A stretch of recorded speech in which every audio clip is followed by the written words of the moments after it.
Here it's more than remembering Allah. The idea, the concept here in Sabbih Isma Rabbik, from the language point of view, is more about acknowledging the perfection of Allah. And not allowing yourself to hear anything, to be part of any conversation, to entertain any thought that brings down the status of Allah Azza wa Jal. Let me give you a contemporary example of this issue here.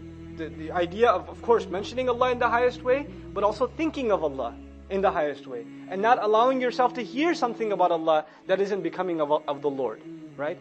Nowadays in entertainment culture, you have, comedies about making fun, a lot of times about people, right? Making fun of situations. But more and more comedy has become something that pokes fun at who?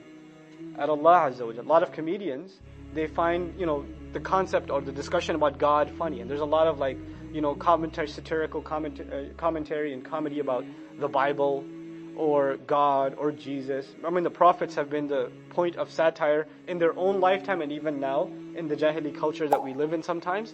The other place where you find this kind of discourse is in things like cartoons. And, a lot of people watch these cartoons that are supposed to be funny, but they have in them commentary and statements and utterances that are utterly blasphemous. They're entirely blasphemous.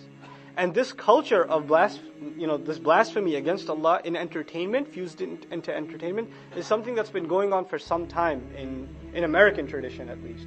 There's almost a rebellion against God, right? And there are some subplot and themes in even children's cartoons and comic books and things like that poke a hole in the idea of a divine entity, right? Even novels and entire things like that are written, and the underlying themes of them, if you study the underlying themes in literature, right? The underlying themes in a lot of these are questioning God Himself.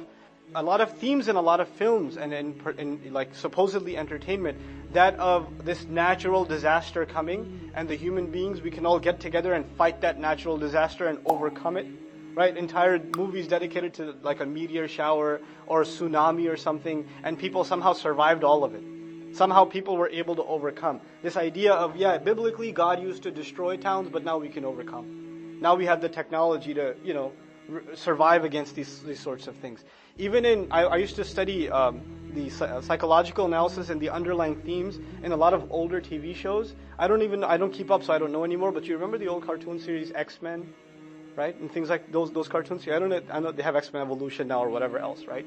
But the original ones, one of the themes in them was human beings have super abilities now, right? And they've evolved, they've come beyond. And then the evil guys, like the worst bad guys, are some entity that comes from the sky and wants dominion and harmony in the universe and wants to impose his law on human beings because that will bring order to this chaotic world. And the whole theme is we have to fight that bad guy. So psychologically, what message is it sending to children that are watching? Right? Anything that comes from from up above is somehow evil and is, you have to fight it. And human beings have the idea of freedom. The idea of freedom is glorified, right? And at the very heart of, the message of Islam is not the idea of freedom, but the idea of what? Slavery to Allah Azza wa Jal, right? So this idea being embedded into people, I need to be free. And, nothing from the outer universe or the higher heavens is going to impose its will on me. It's been injected into popular entertainment culture. It's a part of the culture, and sometimes people subconsciously get affected by these things, and they don't even know they're victims of this kind of thought because they've been watching this sort of stuff their entire life. Anyhow, Sabbih Isma Rabbik. Declare the perfection and maintain the perfection of the name of your Lord. Of the name of your Lord.